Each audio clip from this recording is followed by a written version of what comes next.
Muy buenos días, hermanos. Abran sus Biblias, por favor, en Apocalipsis capítulo 15. En esta mañana nos corresponde meditar en los versículos 5 y 6 del capítulo 15 de Apocalipsis. Dice así: después de estas cosas miré, y he aquí fue abierto en el cielo el templo del tabernáculo del testimonio, y del templo salieron los 7 ángeles que tenían las 7 plagas, vestidos de lino limpio y resplandeciente y ceñidos alrededor del pecho con cintos de oro. En esta mañana nos corresponde retomar en el capítulo 15 la introducción que se hizo de ese capítulo. En la introducción había 7 ángeles en pie con las 7 plagas, listos para recibir la orden de derramar las copas de la ira sobre la humanidad.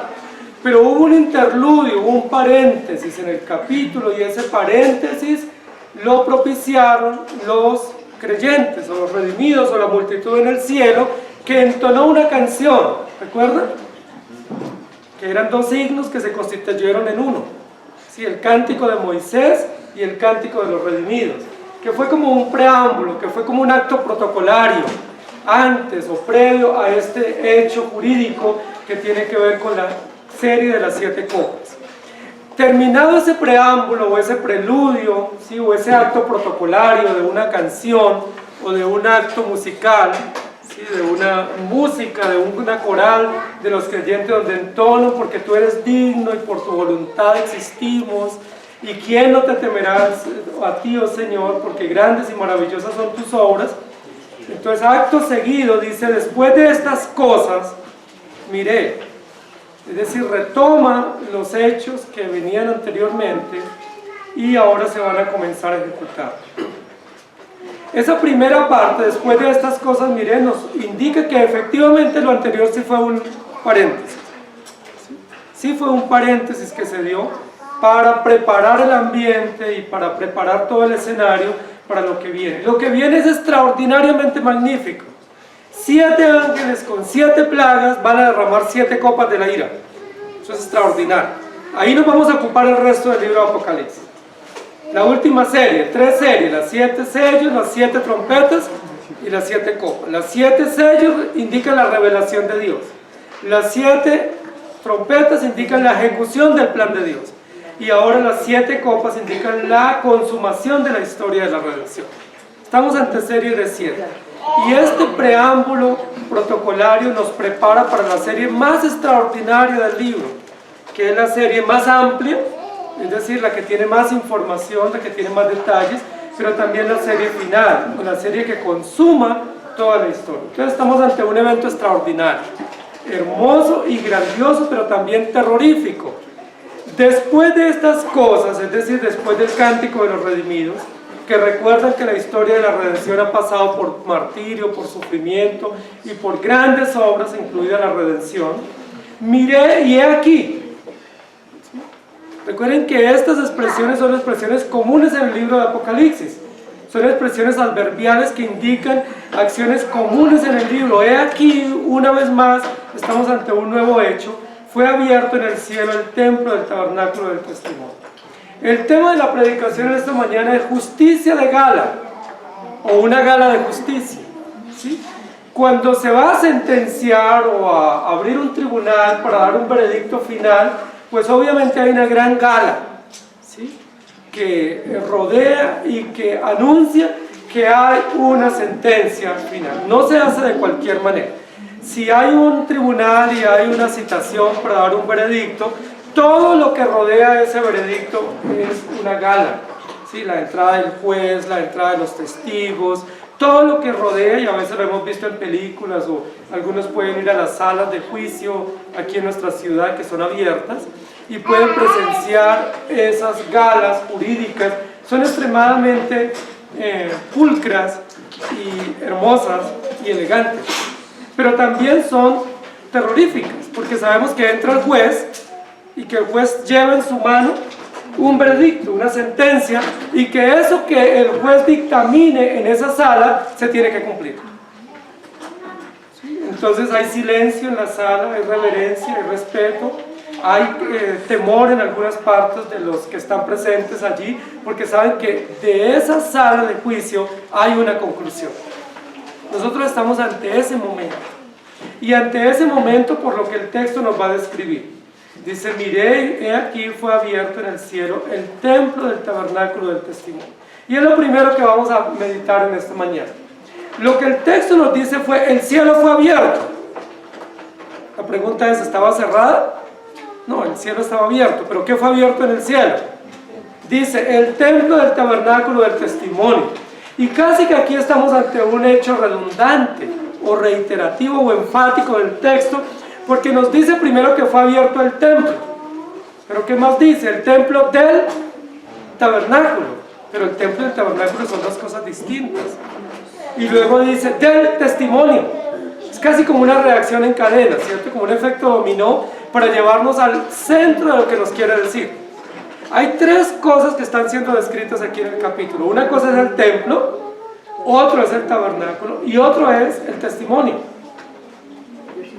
¿Por qué el que está viendo la visión, que es Juan, lo ve y lo describe de esta manera, como si fuera una reacción sucesiva de hechos o relato sucesivo de hechos para llevarnos al centro de lo que él nos quiere indicar? ¿Qué es el centro del mensaje? ¿El templo? No. ¿El tabernáculo? Tampoco. Entonces, ¿cuál es el centro del mensaje? El testimonio. El testimonio, porque estamos hablando de un hecho jurídico, de un tribunal, donde hay un juez, donde hay un arbitramiento y se tiene que concluir un hecho. Y en ese hecho lo más importante no es el tabernáculo ni el templo, lo más importante es el arca del testimonio. Eso ya es importante para nosotros, porque lo que estamos viendo aquí es un relato interesante de lugares y de hechos y de eventos para llevarnos al centro de lo que nos quiere narrar, primero.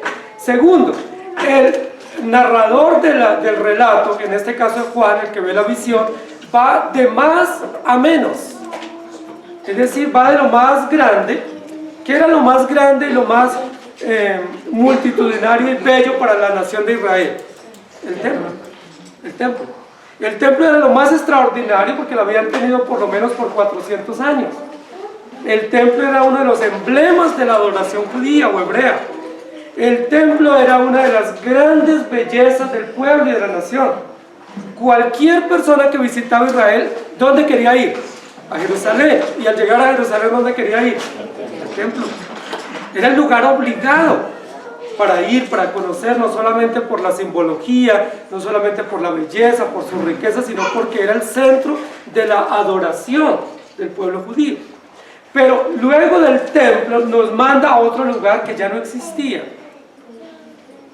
el tabernáculo. El tabernáculo fue una tienda portátil, fue como una tienda de campaña, como una especie de circo, ¿sí?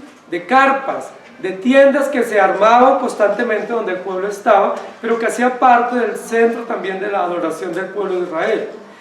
Antes del templo de Salomón existió el tabernáculo. El tabernáculo era una tienda, eran carpas, eran construidas con pieles y con tejidos, con telas, y existió en el pueblo desde la salida de Israel de la esclavitud hasta la construcción del templo.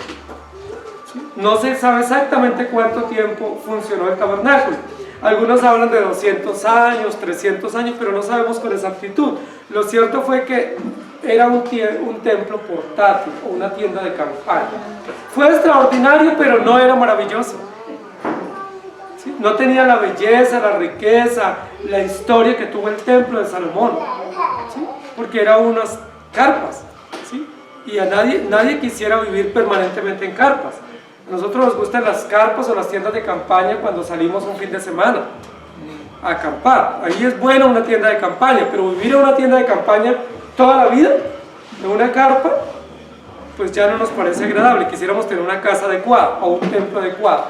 Pero luego de esa descripción del lugar del tabernáculo, el narrador nos va a llevar a otro lugar que es distinto, que era una de las partes o de los símbolos del templo y del tabernáculo, que se llama el arca del testimonio. Y eso es lo que nos va a decir. Aquí fue abierto en el cielo el templo del tabernáculo, del testimonio. Entonces, donde nos vamos a detener en esta mañana es en el arca del testimonio. El arca del testimonio también se llamaba el arca de la alianza, también se llamó el arca del pacto, también se llamó el arca de la fuerza, y se llamó el arca del poder y el arca de Dios o del arca de Jehová. Es decir, tuvo muchos nombres. No solamente tuvo un nombre ese lugar o ese utensilio del templo o el tabernáculo, tuvo muchos nombres. ¿Por qué aquí en este momento se va a registrar como el arca del testimonio y no como el arca del pacto? ¿Por qué aquí no se la reconoce como el arca del poder, que también se le atribuye ese nombre? Y recuerden que ese fue el cántico de los redimidos. Grandes y maravillosas son tus obras, Señor Dios Todopoderoso. Pudiera Juan decir, acto seguido vi el arca del poder. ¿Por qué no relaciona los grandes hechos de Dios y el poder de Dios con el arca del poder o el arca de la fuerza, sino más bien con el arca del testimonio? Claramente sabemos que aquí lo que nos va a advertir es un hecho jurídico, y ante un evento jurídico se requieren testigos y se requieren testimonios o evidencias contundentes que validen el hecho o la conclusión que se va a dar en este juicio. Miré el arca del testimonio. Yo quiero que hagamos memoria un poco. En el tabernáculo, que fue la tienda móvil que Dios ordenó a Moisés construir en el desierto, esa arca tenía 3 lugares principales: el atrio o patio, luego el lugar santo y luego el lugar santísimo, ¿cierto?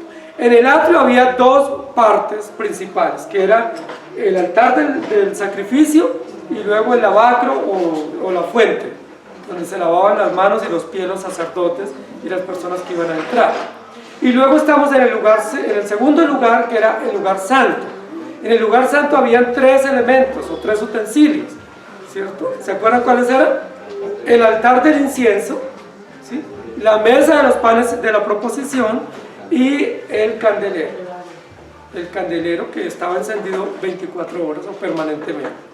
Ahí entraban los fieles que podían participar de la homilía o de la ceremonia o de la enseñanza, y se sentaban o se quedaban ahí para escuchar. Y luego, separado por una cortina o por un velo, estaba el lugar santísimo.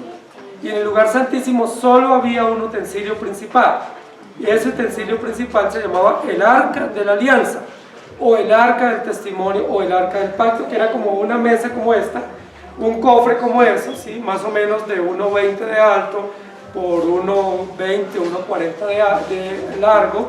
Era una especie de una mesa, un cofre, y ese cofre tenía varias partes. En la parte superior tenía el propiciatorio. El propiciatorio se llamaba también el lugar del perdón, que era donde el sumo sacerdote una vez al año derramaba la sangre y declaraba el perdón de los pecados de los que estaban en el lugar santo. Era el propiciatorio. Pero debajo, como en un entrepaño, como en un cajón, habían 3 elementos.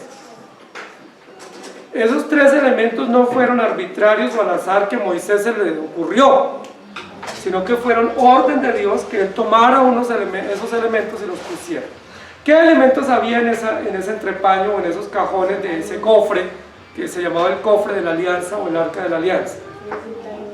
Estaba en primer lugar una réplica de las 10 tablas de la ley, o de los 10 mandamientos, o las tablas de los mandamientos de Dios. Eran las tablas de piedra, ¿sí? Estaba ahí debajo del propiciatorio. Estaba también una porción de maná. Dios les dijo qué cantidad tenían que guardar, no fue la cantidad que ellos quisieron, una cantidad especial, un efa tenía que ser guardado y puesto ahí. Y estaba también la vara de Aarón, que reverdeció. Los 3 elementos Dios los ordenó para dar, ¿qué? Testimonio. Esos 3 elementos daban testimonio, ¿de qué? De la verdad de Dios, o la ley de Dios. Testimonio de la forma providencial como Dios había cuidado a su pueblo y los había alimentado, el maná. Pero testimonio también del poder de Dios con la vara, porque la vara representaba el poder de Dios para cuidar y preservar. ¿Se acuerdan cuando Moisés ponía la vara en el piso se convertía en serpiente? Pero ¿se acuerdan que cuando tocó el mar rojo se abrió?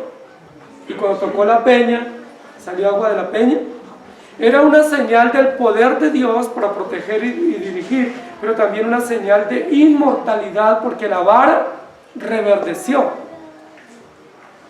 Una señal de la inmortalidad que tiene el pueblo de Dios, o cómo Dios a través de la resurrección de Cristo preserva a su pueblo para que viva por siempre con él. Eran tres elementos muy importantes. Dios le dijo a Moisés: guárdenos en esa arca, mantengan siempre allí, y cuando sus hijos pregunten, esos tres elementos sirvan como testimonio. Entonces, lo primero que nosotros vamos a encontrar en esa justicia de Gala, o en esa justicia especial que se va a dar aquí en este capítulo, es que hay testimonio. Y no es un testimonio de Dios para nosotros, sino el testimonio que testifica públicamente de que Dios sí nos ha dado evidencias de salvación, y nosotros, pues muchos de nosotros no la hemos obedecido, y entonces esos elementos testifican contra nosotros. Es importante lo siguiente: nosotros pensaríamos que lo más importante de los tres lugares que se nos describen aquí, el templo, el tabernáculo y el arca de la alianza, que lo más importante sería el templo. Quiero decirles que no. Lo más importante no era el templo. Entonces alguien diría: entonces el tabernáculo. No, señores, lo más importante de todos esos tres lugares era el arca de la alianza. No existía templo sin arca de la alianza, y no existía el tabernáculo sin el arca de la alianza o el arca del testimonio. Cuando Dios le ordenó a Moisés construir un tabernáculo, lo primero que le dio las instrucciones y el diseño para construir fue el arca de la alianza. De todo lo que Moisés debía construir en el desierto, lo primero que debía construir era el arca. ¿Por qué?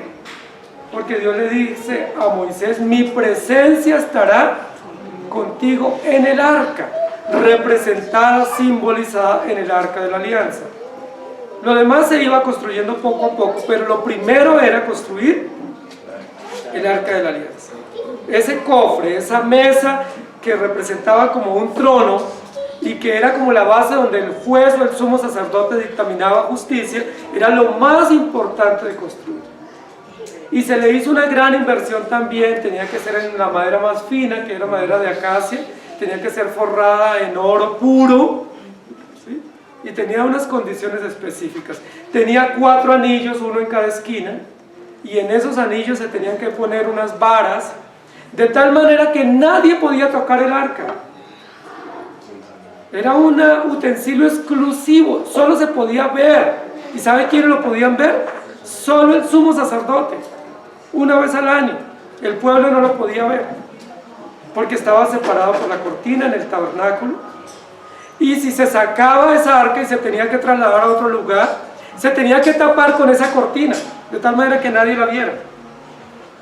Y los levitas no la podían ver, no la podían tocar, solo lo tenían que transportar en los hombros a través de unas varas cubiertas de oro que tenían que llevar. ¿Por qué tenían que tener tanto cuidado esta arca de que no se tocara, de que no fuera vista, de que no fuera manipulada por nadie?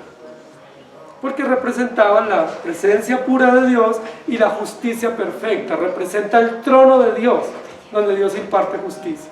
¿Y alguno de nosotros puede llegar libremente a su trono? ¿Podemos llegar y tocar y hacer lo que querramos en el trono de Dios? Imposible, no estaba permitido. Recuerden que en una oportunidad estaban transportando el arca y trastabillaron los que la estaban llevando, y algunos se arrimaron para sostenerle que no cayera en el piso, y esas personas murieron inmediatamente, porque no estaba permitido tocar el arca. Era un lugar muy, muy exclusivo. Entonces, lo que quiere decir aquí la Biblia es: fue abierto en el cielo el arca del testimonio, el arca de la alianza, el arca que significa la presencia de Dios, donde hay 3 elementos principales que testifican o atestiguan de que Dios sí nos ha dejado un mensaje. Estos 3 elementos atestiguan que Dios nos ha dejado su palabra y su ley para que nosotros la creamos. El arca del testimonio. Hermanos queridos, no hubo nada más deseado por los enemigos del pueblo de Dios que el arca de la alianza. Cuando los enemigos, los filisteos, los moabitas, amonitas o cualquier otro pueblo visitaba, invadía Jerusalén, invadía el templo, ¿qué querían llevarse? El arca. Era como una urna sagrada para los pueblos paganos, de tal manera que ellos decían, si tenemos el arca con nosotros, vamos a vencer las batallas que tengamos contra cualquier pueblo. Y fue robada en varias oportunidades. Pero cuando era robada, ¿saben qué le venía a esos pueblos que se robaban el arca? Plagas, mortandad, epidemias, no bendición. Pero cuando estaba en el pueblo de Dios, venía bendición de Dios para el pueblo. Era una cosa interesante. El arca de la alianza fue finalmente robada y destruida, se cree, por Nabucodonosor. ¿Sí? No tenemos ciencia cierta los detalles, pero sabemos que cuando el templo fue destruido es la única mención en la Biblia, la última mención que tenemos al arca. Lo más probable es que Nabucodonosor la destruyó al destruir el templo y robarse el oro y la plata y llevársela para Babilonia. Pero no sabemos a ciencia cierta. Lo que sí sabemos es que el arca ya no existe. ¿Por qué no existe? Porque Dios dijo que ya no era necesaria. Sí, que el arca iba a cumplir un propósito temporal, pero que luego Dios, a través del cumplimiento perfecto de todas las profecías, iba a dar testimonio de que ya no era necesario ese lugar físico o ese símbolo o ese utensilio, sino que iba a ser únicamente necesario la fe verdadera y la obra de Jesucristo cumplida. Número 789 dice, y cuando entraba Moisés en el tabernáculo de reunión para hablar con Dios, oía la voz que le hablaba de encima del propiciatorio que estaba sobre el arca del testimonio, de entre los dos querubines, y hablaba con él. El arca del testimonio. En 2 de Crónicas 6:41 dice, oh Jehová Dios, levántate ahora para habitar en tu reposo, tú y el arca de tu poder. Oh Jehová Dios, sean vestidos de salvación tus sacerdotes y tus santos se regocijen en tu bondad. Y luego en Éxodo 43 y 21 dice, y pondrás en él el arca del testimonio y la cubrirás con el velo. Luego metió el arca en el tabernáculo y puso el velo extendido y ocultó el arca del testimonio que como Jehová había mandado a Moisés. Entonces, el nombre como nosotros más comúnmente conocemos el arca es el arca del pacto.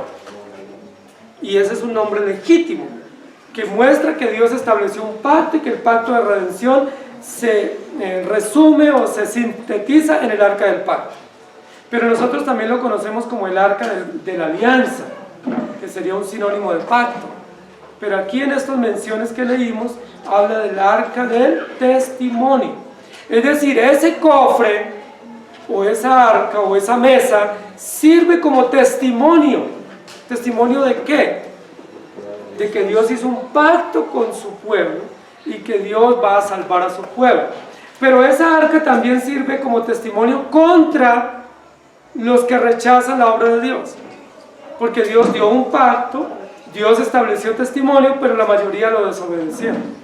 Es decir, en esa arca se resume no solamente la gracia para los elegidos, sino también la sentencia, la justicia contra los réprobos que rechazan la obra de redención. Es importante eso, porque es lo mismo que más adelante la Biblia va a decir, que la palabra es como una espada de doble filo, que da testimonio de salvación, pero también da testimonio de condenación para los incrédulos. Entonces la Biblia dice que Dios hizo un pacto.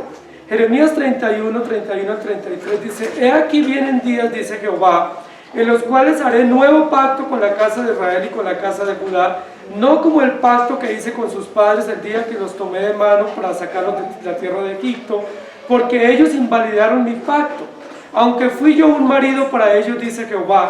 Pero este es el pacto que haré con la casa de Israel después de aquellos días, dice Jehová. Daré mi ley en su mente y la escribiré en su corazón, y yo seré a ellos por Dios y ellos me serán por pueblo.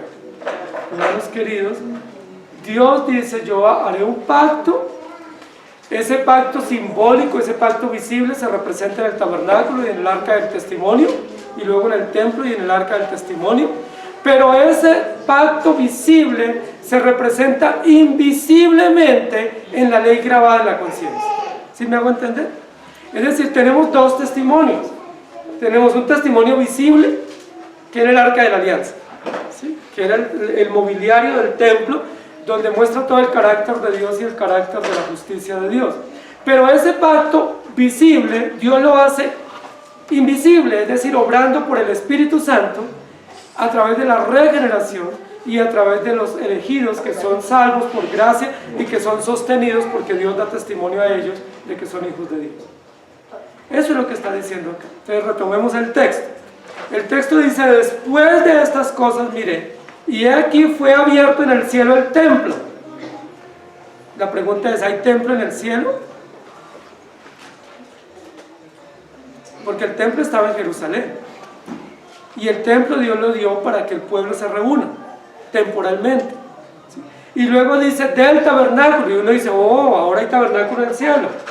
No, nunca hubo tabernáculo en el cielo, porque la tienda de campaña era para que el pueblo se reuniera y la presencia de Dios descendiera y se comunicara con los líderes del pueblo y con el pueblo en general, y les diera o les revelara su voluntad. Pero luego dice del testimonio. Entonces la pregunta es: ¿qué fue lo que se abrió en el cielo? ¿El templo, el tabernáculo o el arca de la alianza? ¿Qué fue lo que Dios ordenó desde el principio construir? El arca del pacto. El arca del pacto lo que muestra es que Dios hizo un pacto. ¿Cuándo hizo Dios ese pacto? En la eternidad, y lo hizo consigo mismo. Es decir, ese utensilio sí representa justamente el trono de Dios. El templo ni el tabernáculo representan el trono de Dios. Lo que representa el trono de Dios es el arca del pacto, porque el pacto es eterno y el juicio y la sentencia también es eterna, y Dios estableció todos los parámetros o las disposiciones de la redención desde la eternidad. Entonces lo que nos está diciendo aquí Juan es: yo vi que Dios en el cielo abrió su trono, ¿sí? O se dispone para dictar sentencia en su trono, o se dispone para cumplir o consumar la historia de la redención representada simbólicamente a través del arca del testimonio. No el arca del pacto, aunque también lo es. ¿Por qué el arca del testimonio? Porque ahora necesitamos las pruebas, las evidencias y los testigos de que lo que se va a hacer es justo y es veraz.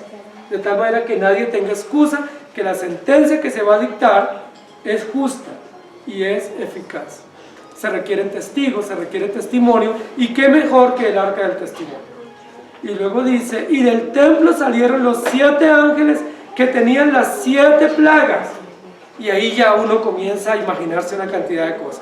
¿Cómo así? Se abrió el arca de la alianza, o se abrió el trono de Dios, que está representado aquí por el arca de la alianza, y una vez se abre salen 7 ángeles con 7 plagas. Uno dice: ¿qué había en ese arca de la alianza entonces? ¿Estaba llena de plagas? ¿Retenía ángeles y mensajeros allí, y que ahora una vez se abre salen en estampida para ser mostrados o ser presentados a la humanidad? Por supuesto que no está hablando literalmente ni de 7 ángeles ni de 7 plagas. Recuerden que cuando se abre el arca del testimonio hay 3 elementos en el arca del testimonio. Pero yo quiero que ustedes recuerden que con las travesías que sufrió el arca del testimonio, antes, en el periodo de los jueces, y luego el comienzo de los reyes, especialmente el rey Saúl y el rey David, se perdieron 2 elementos. El arca se puso en el templo, pero recuerden que hubo mucho desprecio de algunos reyes y algunos sacerdotes por los objetos sagrados, y en ese desprecio y en esa transición de los objetos sagrados se perdieron 2 elementos. ¿Ustedes saben cuáles fueron los 2 elementos que se perdieron de los 3 que estaban? Que no fueron hallados, dice la Biblia, en Reyes. Se perdió la porción de maná y la vara de Aarón. No fueron encontrados. ¿Qué fue lo que siempre permaneció en el arca? La palabra de Dios representada a través de las tablas de la ley, o a través de las tablas de piedra, o lo que nosotros conocemos como los 10 mandamientos. Ahora, eso no es casual, hace parte de la providencia de Dios y parte del plan. Se perdieron 2 de los elementos que Dios les había dicho que permanecieran siempre para contar la historia. Cuando sus hijos les pregunten: ¿qué es esto?, ustedes les dirán: esta es la porción de maná con la cual Dios nos alimentó milagrosamente en el desierto. Y esta es la vara que Dios le dio a los caudillos del pueblo para guiar al pueblo.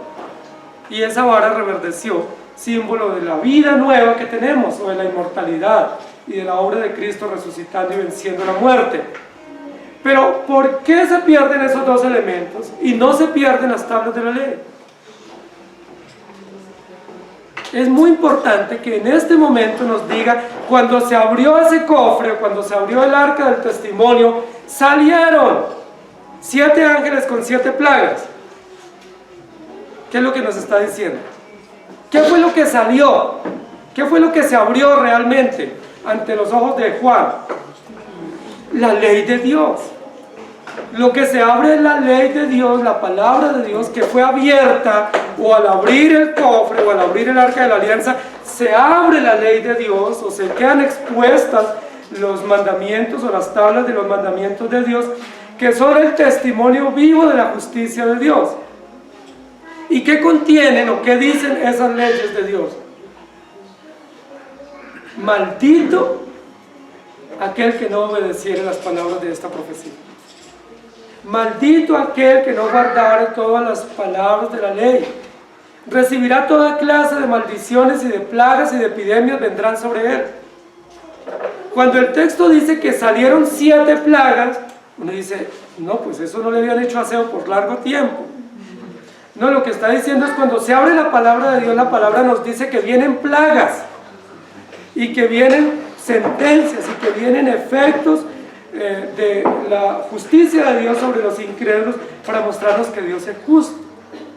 Es decir, la justicia de Dios tiene un testimonio, que es el arca de la alianza o el arca del testimonio, pero también cuando se va a impartir justicia, necesariamente tenemos que recurrir a las normas de Dios. ¿Cuál es la normativa que regula la justicia de Dios? La palabra de Dios. No se puede establecer justicia sin la norma. Eso es imposible. Nosotros como predicadores no podemos decir la Biblia dice sin abrir la Biblia. O Dios dijo sin la Biblia. Por eso hoy en día hay tanto error en personas que dicen Dios me dijo. ¿Sí? Yo venía para la iglesia y Dios me dijo. O estando en el camino Dios me habló. No, si Dios no le habla por la Biblia, ¿qué dice la Biblia? No le ha amanecido. Porque la única forma veraz, justa, eficaz como Dios habla es a través de la palabra de Dios, porque la palabra es la normativa legal, jurídica y oficial por la cual Dios habla y por la cual se imparte sentencia. Es decir, cuando Dios abre su libro para impartir justicia, ¿qué es lo que aflora contra los incrédulos? ¿Qué es lo que salta?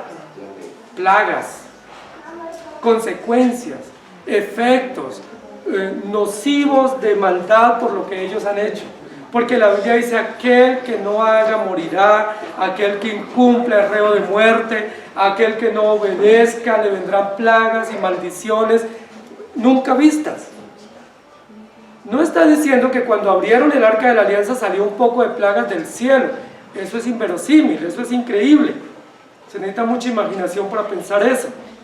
Lo que está diciendo es cuando se abre el trono de Dios o el tribunal de la justicia, cuando se destapa ese trono y el juez se pone frente a ese trono o a esa mesa para impartir justicia, lo primero que él tiene que hacer es abrir la palabra. ¿Por qué? Porque la palabra es la que establece la forma de dictar sentencia. No se puede dictar sentencia sin la palabra, que es la ley eterna, justa y veraz de Dios. Y esos 7 ángeles, ¿qué representan? Pues el mensaje de Dios, o los mensajeros de Dios, que a lo largo de la historia de la redención, ¿qué hicieron los mensajeros de Dios? Predicaron la palabra. Desde Génesis 3 hasta el final de los días, ¿qué han hecho los mensajeros de Dios?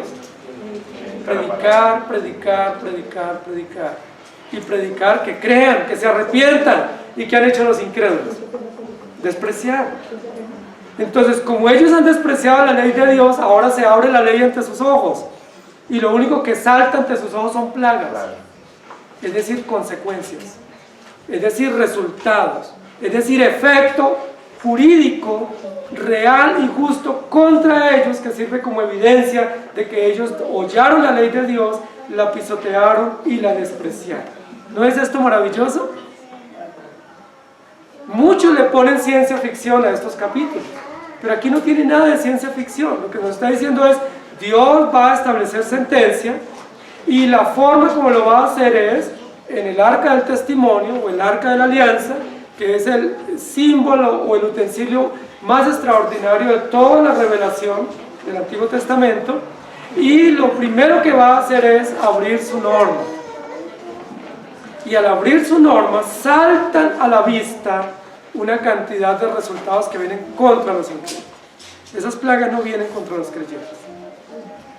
Ahora recuerden que el texto anterior, el pueblo cantaba el cántico de Moisés, y el cántico de Moisés decía, grande y maravillosas son tus obras, y ellos habían presenciado días anteriores 10 terribles plagas que devastaron a Egipto, el imperio dominante del momento, y esas 10 terribles plagas ellos las habían visto el caos en Egipto, el dolor y la angustia.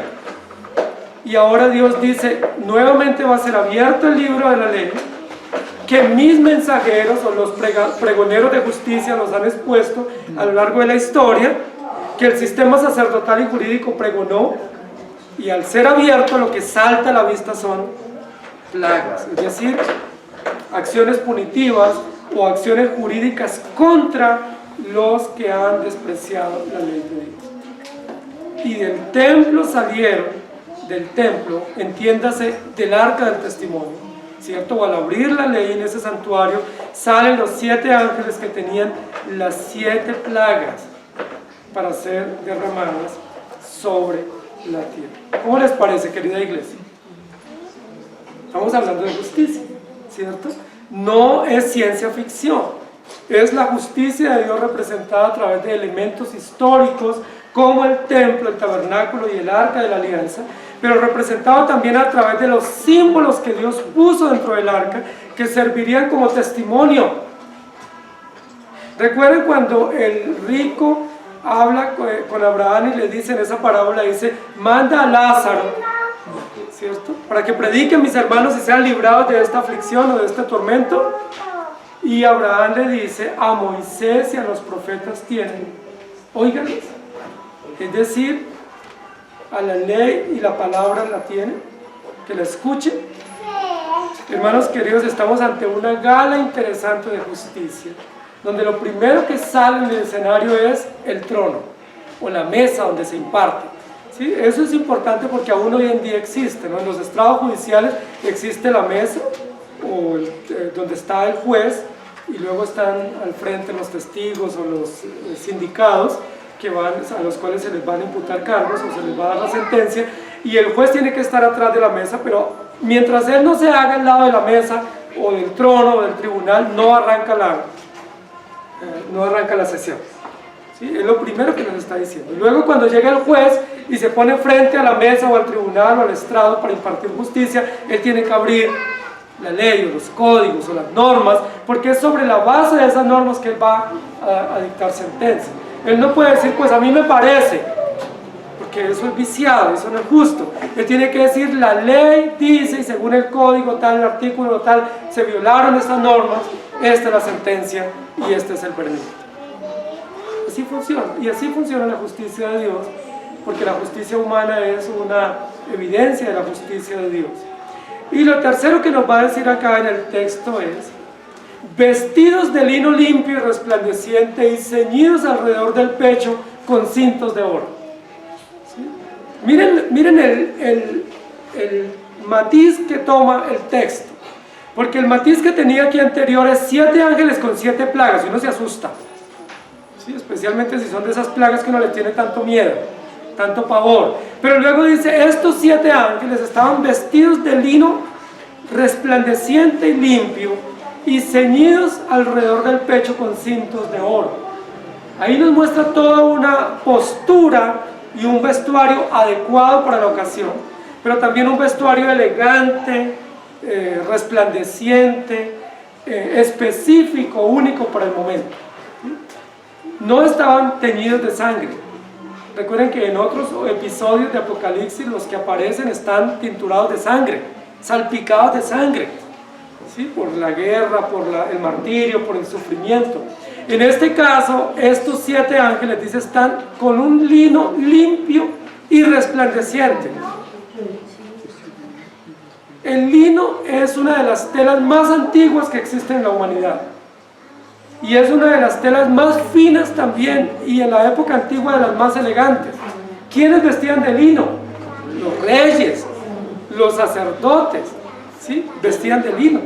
No era un vestuario común para cualquier persona.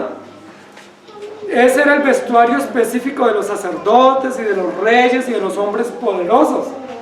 Aquí está diciendo que estos ángeles van vestidos de lino limpio y resplandeciente. Es decir, ¿quiénes son estos ángeles entonces?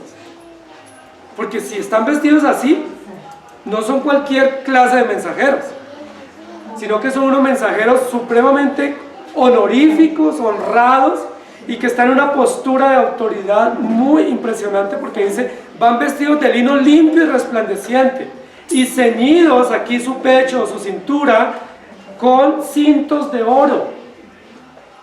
Y dice, hermoso, ¿cierto? Elegante esto, porque los que están aquí oficiando o que están como protagonistas en esta escena son personas muy elegantes, muy bien vestidos, impecables y preparados para una ceremonia que es una ceremonia muy importante.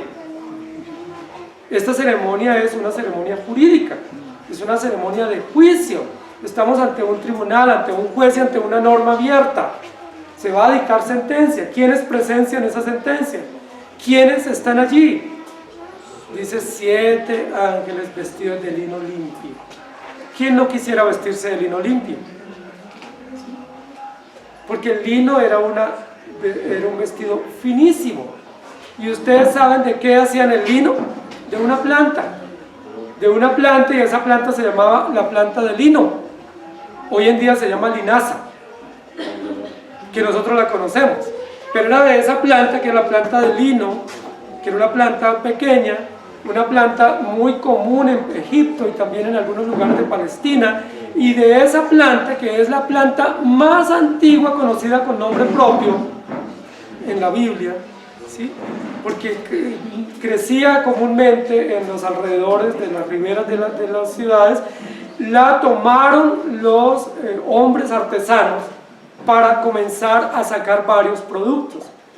De la flor o de las semillas sacaban aceite, el aceite de linaza, ¿sí? Que sirve para muchos usos. Es antiinflamatorio, sirve para la digestión, sirve también para, como suavizante, sirve para cicatrizar, ¿sí? El aceite de linaza es muy bueno, se puede tomar, lo venden en tiendas naturistas, todavía lo recomiendan los médicos, ¿cierto? Para desintoxicar el organismo, cuando hay pues una pesada digestión se puede consumir, ¿sí? Tiene unos usos muy importantes, servía para aceite, pero la hoja o el tallo lo usaban para sacar hilo, y de ese hilo sacaban cuerdos, sacaban lazos, sacaban cordeles, pero también lo usaron posteriormente para tejidos. Sacaban un tejido extraordinario que llamaron el lino. Todavía venden lino, ¿cierto? Todavía existe el lino, que es una tela muy durable, ¿sí? Es una tela muy especial. La Biblia dice que de esa calidad de material o de tejido estaban vestidos estos ángeles. Entonces les quiero decir, el lino es la planta más antigua con nombre propio en la Biblia, de plantas herbáceas, no árbol frondoso o maderable. Y el lino es el tejido más antiguo que se conoce en la humanidad. Es decir, el primer tipo de telas que la Biblia registra es el lino. Y después va a registrar telas de algodón, telas de lana o tejidos de seda u otros, ¿sí? Pero el más antiguo es el lino. Entonces miren que aquí estamos ante un evento de historia con elementos antiguos. De los 3 elementos que mencionamos en la primera parte, ¿cuál fue el primero que Dios dio instrucciones para construir? El arca del testimonio, ¿cierto?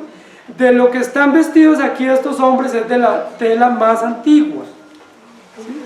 Y recuerden que en los versículos anteriores vimos también que habían elementos del Génesis. ¿Qué es lo que nos está diciendo la Biblia? Dios va a hacer justicia, pero esa justicia no solamente es elegante, es decir, es una gala jurídica con todas las de la ley, sino que esa justicia se va a establecer desde lo más antiguo. Es decir, el punto de partida para dar sentencia viene desde los orígenes de la historia de la humanidad.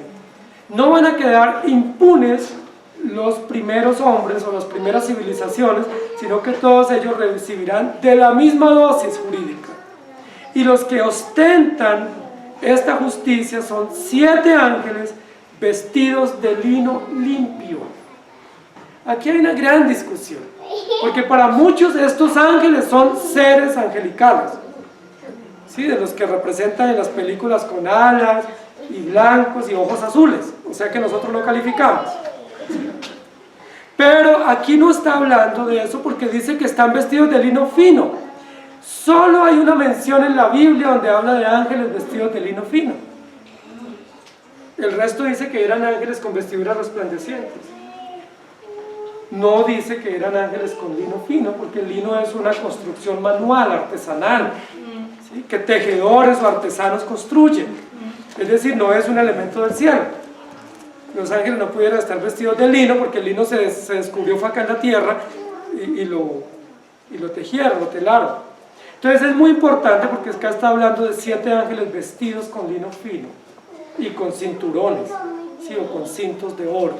Entonces, ¿qué tipo de mensajeros son estos? Si no son ángeles en el sentido de seres angelicales, recuerden que la mejor traducción para la palabra ángel en la Biblia es mensajero. El uso etimológico más común para la palabra ángel es mensajero. En algunos casos son mensajeros angelicales o celestiales, de una corte celestial. Pero en otros casos ángel significa un enviado, o un pregonero, o un predicador, ¿sí? La Biblia dice que algunos hospedaron ángeles, ¿sí? Y a algunos les gusta ir a los ángeles. Entonces, aquí está diciendo que eran unos ángeles vestidos de lino limpio y resplandeciente, que van a dirigir esta sesión judicial, o que son como parte de la corte o de la antesala a este juicio. Entonces, ¿quiénes son? Entonces les quiero decir lo siguiente, yo sé que ustedes lo recuerdan, lo saben porque son excelentes lectores de la Biblia. De lino fino, limpio y resplandeciente, era gran parte de la vestidura del sumo sacerdote.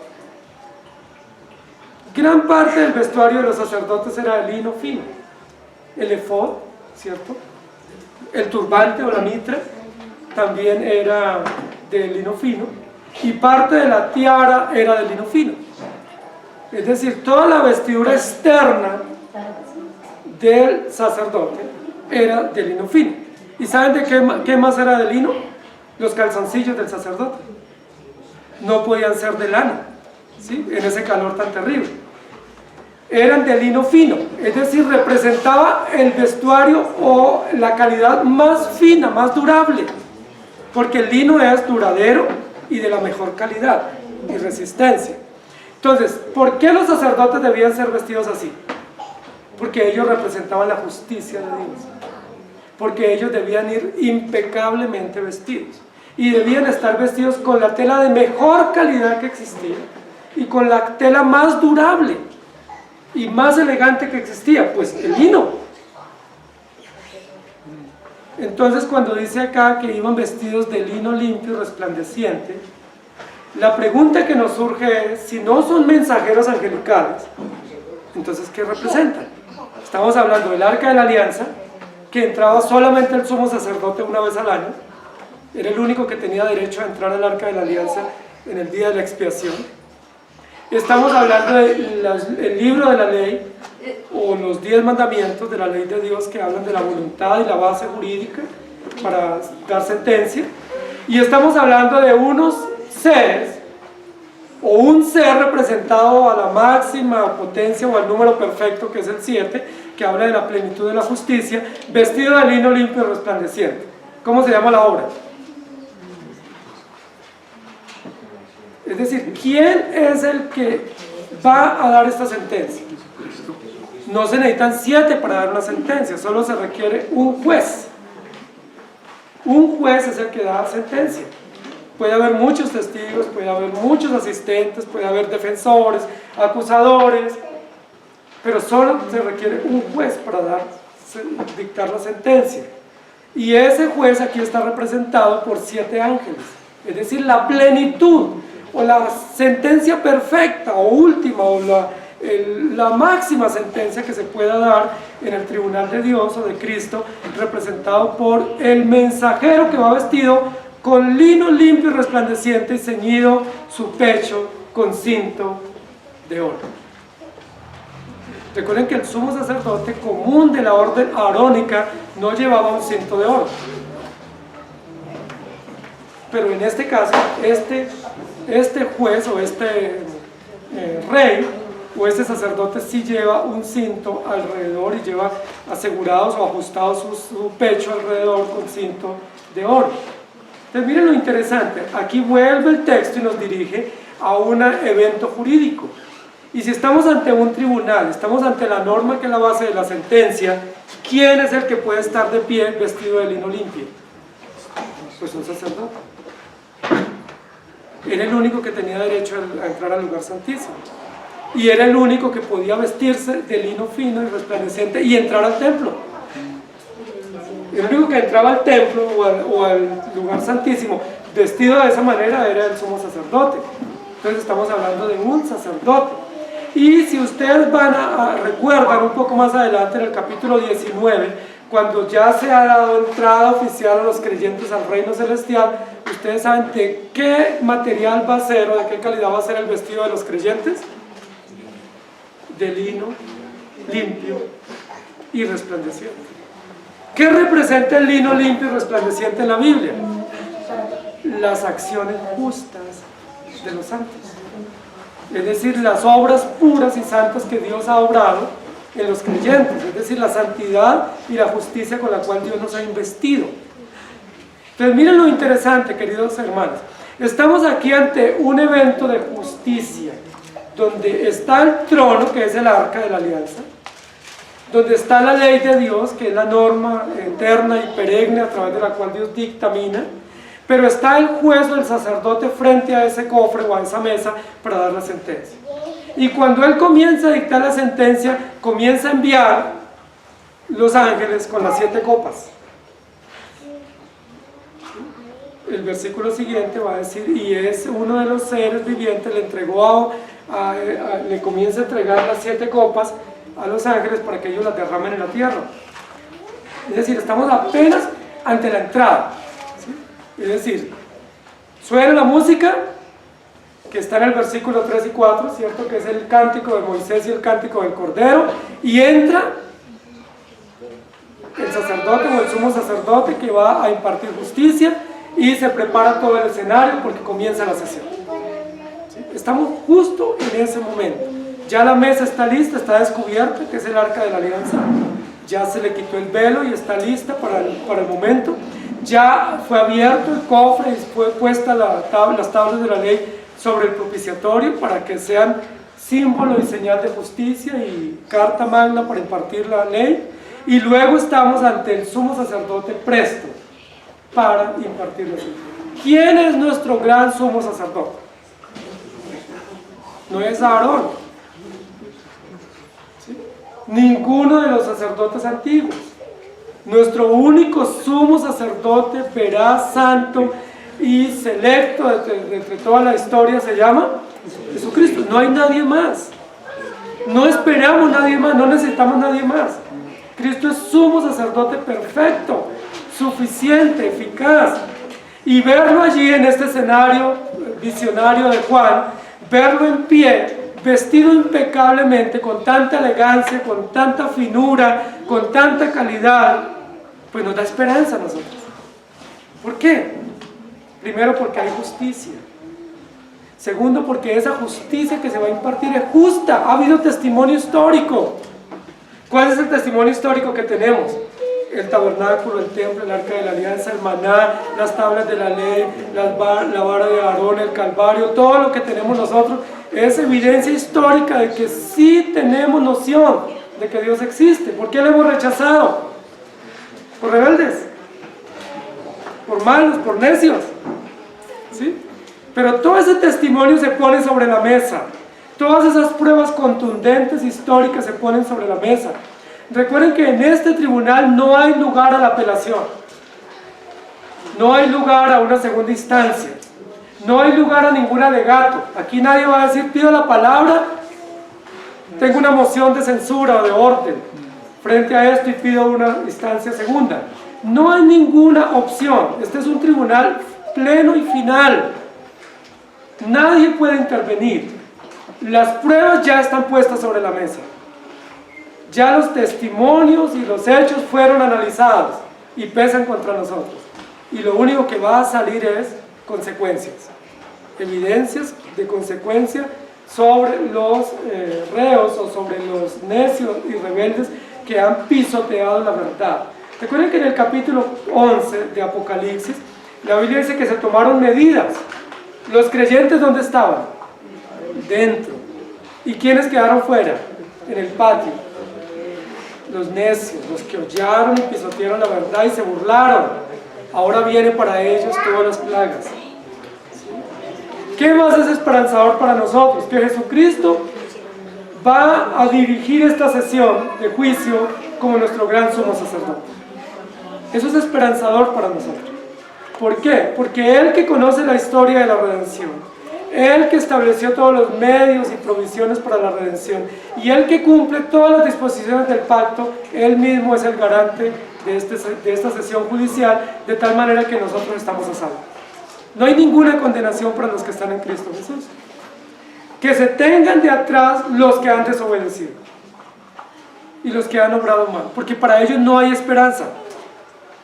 Para ellos solo hay consecuencias punibles por toda su rebeldía y por su obstinación deliberada, pero para los creyentes no hay ninguna condenación. ¿Recuerdan qué aparecen los creyentes en el capítulo 15 haciendo antes de que se ponga en pie el juez o el sumo sacerdote? Cantando. No aparecen temblando ni aparecen comiéndose las uñas. ¿Sí? No están sudando, ni están atemorizados ni pagando escondederos a peso. Los creyentes aparecen en pie cantando, diciendo, porque tú eres digno, ¿quién no te temerá? Oh Señor, pues solo tú eres justo y poderoso, y por tu voluntad existe todo. Los creyentes no están con miedo ante el tribunal de Cristo, porque para ellos no hay condenación. Eso es lo más esperanzador para nosotros. Y este capítulo que pone o que abre o destapa todas las consecuencias jurídicas contra los necios, que son 7 plagas, pues a nosotros no nos asusta. Es que nosotros sabemos que hay plagas y hay consecuencias para los incrédulos desde Génesis 2. Eso lo sabemos nosotros. Nosotros ya vivimos y consumimos de esas plagas cuando fuimos rebeldes a nuestro Dios. Pero una vez el Señor nos regeneró, ya sabemos que no hay nada por qué volver a mirar atrás. Que el que mira atrás no es apto para el reino de los cielos, y que ya nosotros, Dios nos sacó de ese muladar y que estamos a salvo. Por eso, mientras el juez se pone en pie y se abre la urna y se sacan los libros de la ley para hacer consecuencias de condenación contra los incrédulos, los creyentes se ponen de pie y cantan. Y no cantan el cántico del terror o del pavor, cantan el cántico de la victoria. Eso es supremamente maravilloso. Y ustedes y yo hoy podemos estar en pie frente a una sociedad pecaminosa y de nuestro propio corazón. Podemos estar en pie no por nuestra obra, sino por la justicia de Cristo. Porque un día también ante nuestros ojos y ante nuestra conciencia fue expuesta esta verdad. Tenemos 2 realidades en la ley de Dios: la ley para vivir o la ley para morir. Y Dios dice, ¿cierto? Escoge tú. Escoge la ley para que vivas o escoge la ley para que mueras. Si obedecen, hay bendiciones, y si desobedecen, hay consecuencias. Y la Biblia dice, estas maldiciones te alcanzarán. Y no solo te alcanzarán a ti, sino a tus hijos y a los hijos de tus hijos después de ti. Y son maldiciones terribles. Y habla de aborto, habla de maldad, de muerte, de pérdidas, habla de homicidios, habla de tragedias, de tortura. Dice, todas estas maldiciones vendrán sobre ti, al menos que pongas por obra los mandamientos que yo te pongo hoy y te prescribo y los pongo delante de ti. Tenemos la misma opción. Ya nosotros sabemos que aunque no podemos elegir, Cristo eligió para que nosotros vivamos para Él. Y Él nos puso en el sendero de la vida. y abrió nuestros ojos para que entendamos que no hay ningún sentido en ir por el camino ancho, porque el camino ancho sí nos da placeres y nos da lujos temporales, pero trae consigo las 7 plagas, es decir, todos los efectos devastadores y consecuencias eternas, que es mucho mejor caminar por la senda angosta, que trae presiones y trae persecuciones y muchas veces martirio, pero que aún así vale la pena porque ese sendero nos libra de la condenación eterna. Hermanos queridos, después de esto miré y el trono está preparado para el juicio final. Después de esto miré y el juez justo de toda la tierra está listo para impartir sentencia final sobre todos los incrédulos. ¿Qué vamos a hacer como creyentes? ¿Cuáles son las lecciones que tenemos? Como creyentes, seguir adorando a nuestro Dios. No tenemos otra opción. Seguir viviendo para Él y pregonando y predicando el Evangelio. ¿Qué otra opción tenemos? Esperar en la justicia plena de nuestro Dios. No tomen venganza. No se venguen ustedes por sus propios medios, porque el Señor dijo, mía es la venganza, yo pagaré. Y aquí estamos ante evidencias de pago justo de parte de Dios. Lo único que tenemos que hacer es predicar, vivir, testificar y gozarnos en nuestro Dios, porque ya Él nos libró de la condenación. Esta es una gala justa, una gala que nos muestra al justo juez de todos los tiempos, listo para impartir justicia. Y nos muestra que este mobiliario del templo, aunque fue destruido por Nabucodonosor, según parece, en la historia de la redención permanece. No permanece el cofre literal, pero permanece la historia y la evidencia testimonial de que a través de la obra de Cristo y del Arca de la Alianza somos absueltos. Arca de la Alianza para los creyentes, arca de testimonio contra los incrédulos. Para nosotros, cofre de pacto y de alianza, gracia benéfica. Para el incrédulo, testimonio contra él, que atestigua de que ellos no honraron ninguna de esas verdades del pacto, ni al dador del pacto, y por eso vienen para ellos, como dice la Biblia, toda la fuerza de Dios, la ira, el furor sobre los malos. Que el Señor nos ayude. Amado Señor, gracias te damos por tu palabra y por recordarnos una vez más que para tus hijos no hay condenación. Y la base de la no condenación para nosotros no son nuestras buenas obras, ni nuestras buenas acciones, ni nuestras elecciones. La base para la no condenación es la justicia perfecta tuya. Es tu palabra eterna, el pacto eterno de redención que tú estableciste en ti mismo y para ti mismo. Y aún si nosotros obramos terriblemente mal como lo hacemos, ya no hay condenación. Aún cuando obramos en contra tuya, tú nos traes al camino, nos limpias, nos traes consecuencias temporales, pero no consecuencias eternas, porque ya no hay condenación para los que están en Cristo Jesús. Te damos gracias por recordarnos que tu palabra permanece. Aunque el maná sea parte del cofre, aunque la vara de Aarón se pierda en el camino, tu palabra permanece para siempre. Tu palabra sigue siendo y seguirá siendo por los siglos de los siglos la norma. Nadie la podrá invalidar. Aunque haya jueces que la tuerzan, aunque haya gobiernos y parlamentos que la alteren, tu palabra seguirá siendo la base de la justicia. Y tu palabra seguirá siendo la norma. Para nosotros, y no solo para nosotros, sino contra los incrédulos. Hoy en día muchos sistemas de gobierno y parlamentos pueden alterar las normas y ellos se sienten orgullosos de poder alterarlas y de poder oficializarlas, pero nosotros sabemos que aunque ellos las alteren, tu palabra sigue intacta y un día no muy lejano vendrá sobre ellos y sobre las naciones que abracen estas normas consecuencias terribles de juicio, porque tú que eres el juez único, justo y resplandeciente, dará la sentencia que pesa sobre ellos. Gracias porque la sentencia para los creyentes es absolutoria, mientras que para otros es condenatoria, porque no creyeron en el unigénito Hijo de Dios. Pero gracias porque nos diste fe. Nosotros no estamos aquí por más inteligentes, no estamos aquí por mejores, porque somos peores. Estamos aquí porque tú tuviste misericordia de nosotros, porque nos alumbraste los ojos del entendimiento y nos diste fe, están de nosotros en la misma condenación, están de nosotros en la misma perversión. Tuviste misericordia y nos alcanzaste. Más fuerte fuiste tú que nosotros, que nos has alcanzado y nos has sostenido. Ayúdanos a entender el Evangelio, a vivir el Evangelio y a predicar el Evangelio. En el nombre del Señor Jesús. Amén. Que el Señor les bendiga.